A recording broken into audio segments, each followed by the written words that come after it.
अब यहाँ देखिए, यहाँ भी पहला क्वेश्चन है, निम्नलिखित में से कौन सा प्राचीन ग्रंथ पांचवा वेद भी कहा जाता है? तो आपका है महाभारत। महाभारत को पांचवा वेद कहा जाता है। अब यहाँ पे अगला क्वेश्चन है, निम्नलिखित में से कौन सा संस्कृत नाटक मुद्रा राक्षस लिखा था? तो आप लिखेंगे विशाखा दत्त। विशाखा दत्त जी ने मुद्रा राक्षस संस्कृत नाटक लिखा था। अब यहाँ पे अगला क्वेश्चन जो कि बहुत इंपॉर्टेंट है, महाभारत का मूल नाम क्या है? तो आप लिखेंगे जय संहिता। जय संहिता। अब यहाँ पे अगला क्वेश्चन है, आर्यभट्टी नामक पुस्तक आर्यभट्ट ने किस भाषा में लिखी थी? संस्कृत में। यहाँ जो लिखा गया है आर्यभट्टियम नामक पुस्तक, वो किस भाषा में लिखा गया है? तब आप लिखेंगे संस्कृत। ठीक। अब यहाँ पे आपका अगला क्वेश्चन है, 13वीं सदी में बख्तियार खिलजी ने बंगाल के किस राजा को पराजित किया था? तो आप लिखेंगे लक्ष्मण सेन। लक्ष्मण सेन को पराजित किया था। अब यहाँ पे आपका अगला क्वेश्चन जो कि आपके एग्जाम के लिए बहुत ही ज़्यादा इंपॉर्टेंट है, वो है काकतीय राजवंश का अंत निम्नलिखित में से किसके द्वारा किया गया था? तो दिल्ली सल्तनत के द्वारा किया गया था। दिल्ली सल्तनत के द्वारा किया गया था। अब यहाँ पे आपका अगला क्वेश्चन जो कि बहुत इंपॉर्टेंट है, वो है लगभग, यहाँ पे दिया गया है डैश करके, लगभग 84 वर्ष तक उपमहाद्वीप में शासन करने वाला प्रथम मुस्लिम वंश कौन था? तो आप लिखेंगे गुलाम वंश। गुलाम वंश। ठीक, गुलाम डायनेस्टी। अब यहाँ पे आपका अगला क्वेश्चन है, घाघरा का युद्ध किस वर्ष में लड़ा गया था? तो आप लिखेंगे 1529। 1529 में घाघरा का युद्ध लड़ा गया था। अब यहाँ पे आपका अगला क्वेश्चन है, निम्नलिखित मस्जिदों में से किसका निर्माण मुगल सम्राट शाहजहां द्वारा किया गया था? तो जामा मस्जिद, जो कि कहाँ पे है? दिल्ली में। तो जामा मस्जिद का निर्माण मुगल सम्राट शाहजहां द्वारा किया गया था। अब यहाँ पे आपका अगला क्वेश्चन है, निम्नलिखित में से कौन सा स्मारक मध्य प्रदेश राज्य में स्थित नहीं है? यहाँ पे लिखा गया स्थित नहीं है। अगर पूछा जाए निम्नलिखित में से कौन सा स्मारक मध्य प्रदेश राज्य में स्थित है, तो यहाँ देखिए ग्वालियर का किला, बांधवगढ़ का किला, फिर यहाँ पे असीरगढ़ का किला, इस सारे किले एमपी में हैं, लेकिन यहाँ पे जंजीरा का किला ये जो है मध्य प्रदेश में स्थित नहीं है। अब यहाँ पे तो आपका जो 10वां क्वेश्चन है, इसका आंसर हो जाएगा ए, आंसर नंबर ए। ठीक। अब यहाँ पे आपका अगला क्वेश्चन है, अस्थाई बंदोबस्ती लागू होने के समय वर्तमान, देखिए अस्थाई बंदोबस्ती लागू होने के समय वर्तमान का राजा कौन था? तो आप लिखेंगे तेजचंद। तेजचंद। ठीक। अगला क्वेश्चन बताइए, भारत में पहली यात्री रेलगाड़ी निम्नलिखित में से किस राज्य में शुरू की गई थी? किस राज्य में शुरू की गई थी? महाराष्ट्र, तमिलनाडु, उत्तर प्रदेश, पश्चिम बंगाल। तो इसका आंसर हो जाएगा महाराष्ट्र। ठीक। अब यहाँ पे आपका अगला क्वेश्चन है, निम्नलिखित में से शुरू की गई नई राजस्व प्रणाली को रैयतवाड़ी बंदोबस्त के रूप में जाना जाता है। तो इसका आंसर क्या होगा? इसका आंसर होगा बॉम्बे डेक्कन। बॉम्बे डेक्कन में से, यहाँ देखिए यहाँ दिया गया है, निम्नलिखित में से शुरू की गई राजस्व प्रणाली को रैयतवाड़ी बंदोबस्त के रूप में जाना जाता है। तो बॉम्बे डेक्कन को रैयतवाड़ी बंदोबस्त के रूप में जाना जाता है। अब यहाँ पे आपका अगला क्वेश्चन है, 1793 में किस वायसराय के शासन में बंगाल की अस्थायी बंदोबस्ती लागू की गई थी? तो किस वायसराय के शासन में? तो आप लिखेंगे लॉर्ड कॉर्नवालिस के शासन में। अब यहाँ पे आपका अगला क्वेश्चन है, भारत के राजनीतिक प्रयासों का लक्ष्य स्वराज था। तो दादा भाई नौरोजी जी ने इस लक्ष्य की घोषणा कब की थी? तो आप लिखेंगे कलकत्ता अधिवेशन 1906 में। भारत की राजनीतिक प्रयासों का लक्ष्य क्या था? स्वराज था। तो दादा भाई नौरोजी जी ने कलकत्ता के अधिवेशन में 1906 में इसका घोषणा किया था, इसका डिक्लेरेशन किया था। अब यहाँ देखिए, यहाँ पे आपका अगला क्वेश्चन है, 1893 में विश्व की धर्म संघी संसद में भारत का प्रतिनिधित्व किसने किया था? आपके सामने यहाँ पे आंसर दिया गया है, स्वामी विवेकानंद, यहाँ पे ऑप्शन दिया गया है स्वामी विवेकानंद, लेखराज खूबचंद कृपलानी, फिर यहाँ पे भक्त विनोद ठाकुर, फिर यहाँ दिया गया अगला आपका ऑप्शन उपासनी महाराज। तो इसका आंसर क्या होगा? इसका आंसर होगा स्वामी विवेकानंद। अब यहाँ पे आपके सामने दिया गया अगला क्वेश्चन, वेल्लूर मठ कहाँ पर स्थित है? तो वेल्लूर मठ आपका पश्चिम बंगाल में स्थित है। अब यहाँ पे आपके सामने दिया गया अगला क्वेश्चन, रामकृष्ण मिशन किसके द्वारा गठित किया गया था? तो रामकृष्ण मिशन स्वामी विवेकानंद के द्वारा यहाँ पे गठित किया गया था। अब यहाँ पे अगला क्वेश्चन दिया गया है, इनमें से कौन सा स्वतंत्रता सेनानी मोतीलाल नेहरू के साथ स्वराज पार्टी के सह संस्थापक थे? अब यहाँ पे आपके सामने ऑप्शन दिया गया है, रास बिहारी घोष, अंबिकाचार्य मजूमदार, फिर यहाँ पे चित्तरंजन दास। तो आपके सामने यहाँ पे दिया गया है चित्तरंजन दास, तो यही आपका आंसर है। इनमें से कौन से स्वतंत्रता सेनानी मोतीलाल नेहरू के साथ स्वराज पार्टी के सह संस्थापक थे? तो चित्तरंजन दास जी ने, यहाँ पे चित्तरंजन दास थे, वो मोतीलाल नेहरू के साथ स्वराज पार्टी के सह संस्थापक थे। ठीक, अब यहाँ पे अगला क्वेश्चन है, स्वराज पार्टी की स्थापना किस वर्ष में की गई थी? तो स्वराज पार्टी 1923 में किया गया था। अगला क्वेश्चन, 1922 में गांधी जी द्वारा असहयोग आंदोलन यानी कि सिविल डिसोबीडियंस मूवमेंट आंदोलन को वापस लेने का मुख्य कारण क्या था?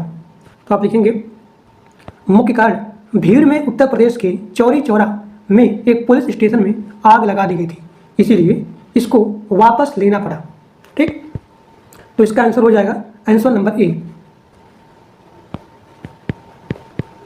अब यहाँ पे अगला क्वेश्चन दिया गया है, अली बंधु शौकत अली और यहाँ मोहम्मद अली द्वारा भारत में किस आंदोलन का नेतृत्व किया गया था?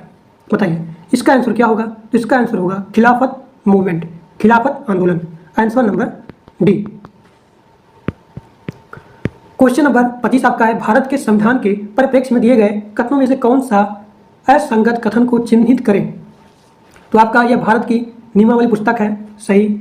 इसमें कानूनी शासन को कूटबद्ध किया गया है, सही है। यह मूलभूत राजनीतिक मूल्यों को प्रतिबिंबित करता है, सही है। फिर यहाँ पर दिया गया डी वाला ऑप्शन, यह एक वैधानिक दस्तावेज नहीं है। ठीक, तो ये आपका गलत है। तो यहाँ पे जो आपका आंसर हो जाएगा वो है डी, आंसर नंबर डी।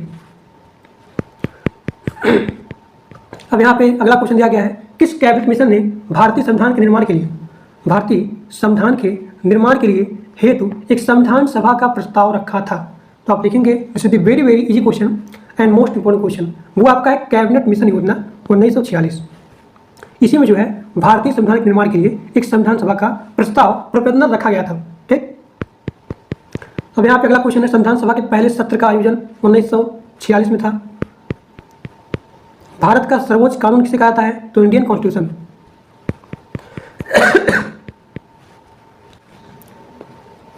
यहाँ पे अगला क्वेश्चन दिया गया है, पहला लोकपाल विधेयक भारत की संसद में 1968 में पेश किया गया था। पहला लोकपाल विधेयक भारत की संसद में 1968 में पेश किया गया था। ठीक, अब आगे देखिए, अगला क्वेश्चन आपका, पहली बार प्रधानमंत्री पद की शपथ लेते समय इनमें से किसकी आयु सर्वाधिक थी? किसकी आयु जो है सर्वाधिक थी? तो मोरारजी देसाई की आयु सर्वाधिक थी। मोरारजी देसाई की जो आयु थी वो सर्वाधिक थी। अब यहाँ पे अगला क्वेश्चन दिया गया है, इनमें से किस अवसर पर चंद्र ग्रहण यानी कि लूनर इलिप्स होता है? तो पूर्णिमा को होता है, पूर्णिमा को होता है। अगला क्वेश्चन है, यूरेनस ग्रह की खोज किसने किया था? तो आप लिखेंगे, सर विलियम हुर्सेल जी ने यूरेनस की खोज की थी। ठीक, अगला क्वेश्चन, किस ग्रह के एक चंद्रमा का नाम गैनीमेड है? तो बृहस्पति। अगला क्वेश्चन, अफ्रीका में स्थित किलिमंजारो का नाम है? अफ्रीका में स्थित किलिमंजारो का नाम क्या है? ज्वालामुखी पर्वत। अगला क्वेश्चन, दुनिया की सबसे बड़ी ताजे पानी की झील कौन सी है? तो सुपीरियर झील, सुपीरियर लेक। दुनिया की सबसे बड़ी ताजे पानी की झील पूछा है, तो सुपीरियर झील। अगला क्वेश्चन, विश्व की सबसे गहरी झील। तो अगर पूछा जाए आपको एग्जाम में कि विश्व की सबसे गहरी झील कौन सी है, तो बैकाल है। अगला क्वेश्चन, पटाका किस देश की मुद्रा है? तो पटाका मकाऊ देश की मुद्रा है। निम्नलिखित में से दक्षिण अफ्रीका की प्रशासनिक राजधानी कौन सी है? तो प्रिटोरिया। ये क्वेश्चन बहुत ही इंपॉर्टेंट है कि निम्नलिखित में से दक्षिण अफ्रीका की प्रशासनिक राजधानी कौन सी है? तो प्रिटोरिया है। जापान की राष्ट्रीय पोशाक कौन सा है? जापान की राष्ट्रीय पोशाक कौन सा है? तो किमोनो जापान की राष्ट्रीय पोशाक है। ठीक, अगला क्वेश्चन, यूरोपीय संघ की आधिकारिक मुद्रा निम्नलिखित में से कौन सी है? तो यूरो है, यूरो। ठीक, फ्रांस की राजधानी शहर कौन सा है? तो पेरिस।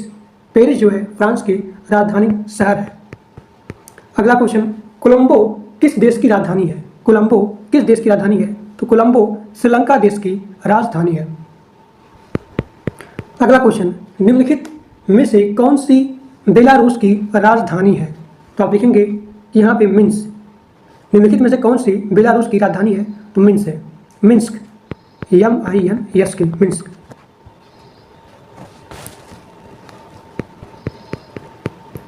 अगला क्वेश्चन, भारत का पहला परमाणु स्टेशन कब स्थापित किया गया था?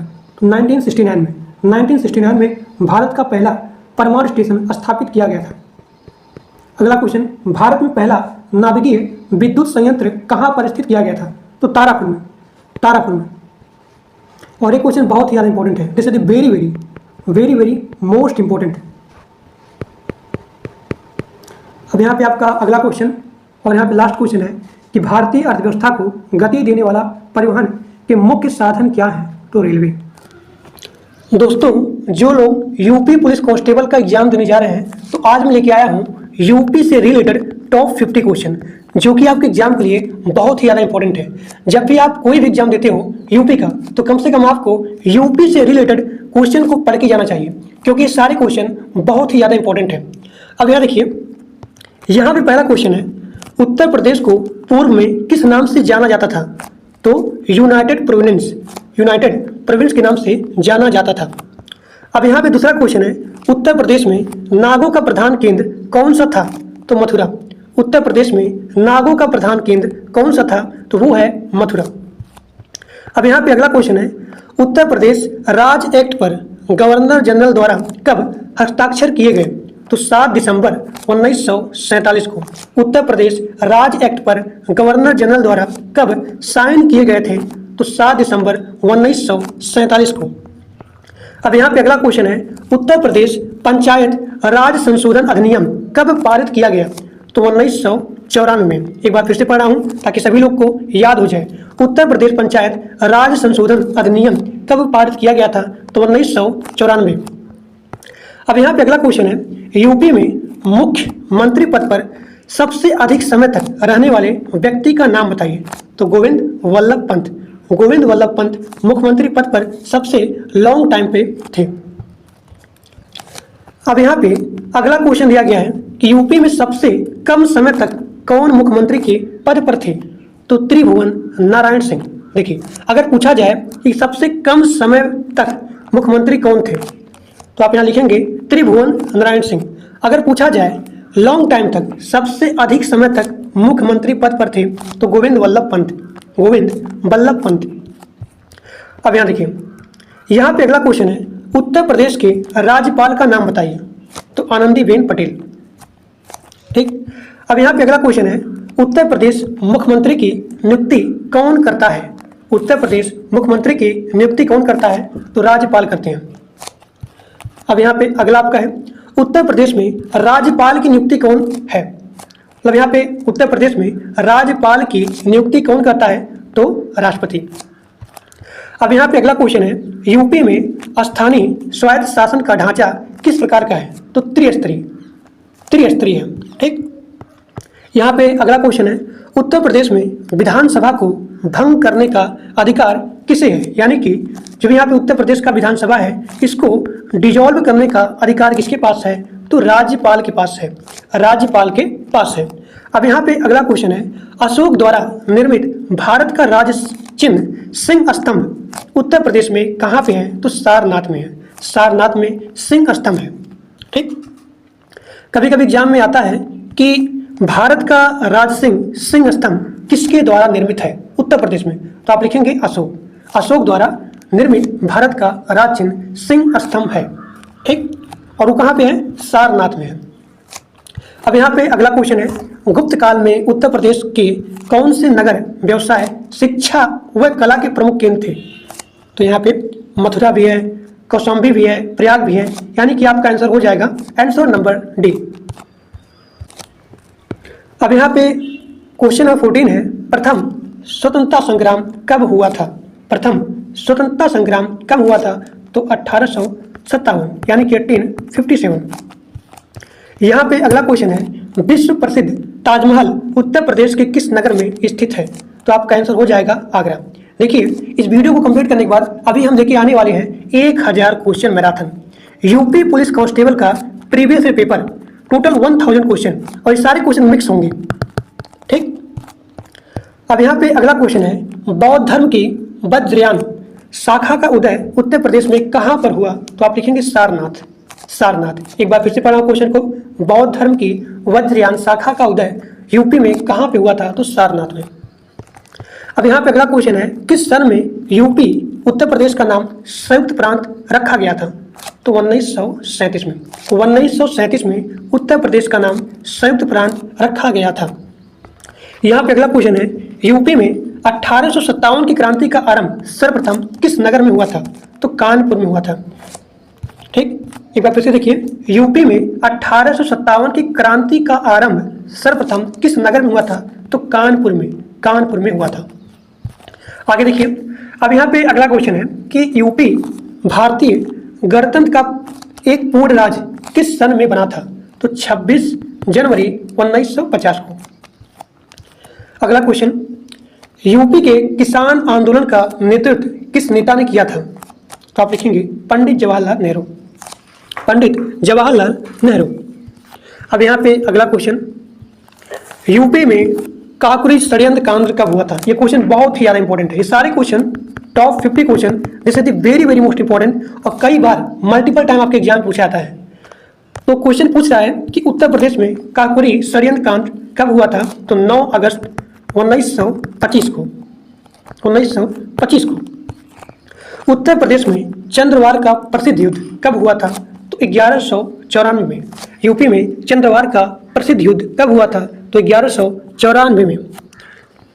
यूपी में खानवा का प्रसिद्ध युद्ध कब हुआ था? तो 1527। 1527 में खानवा का प्रसिद्ध युद्ध हुआ था। अब यहाँ देखिए, उत्तर प्रदेश के आगरा नगर पर बाबर ने कब अधिकार किया था? उत्तर प्रदेश के आगरा नगर पे जो बाबर है, तो बाबर जो है उत्तर प्रदेश के आगरा नगर पे कब अधिकार किया था, कब ऑक्युपाइड किया था? तो आप लिखेंगे 1526 में। 1526 में बाबर ने आगरा नगर पे ऑक्युपाइड किया था, यानी कि अधिकार किया था।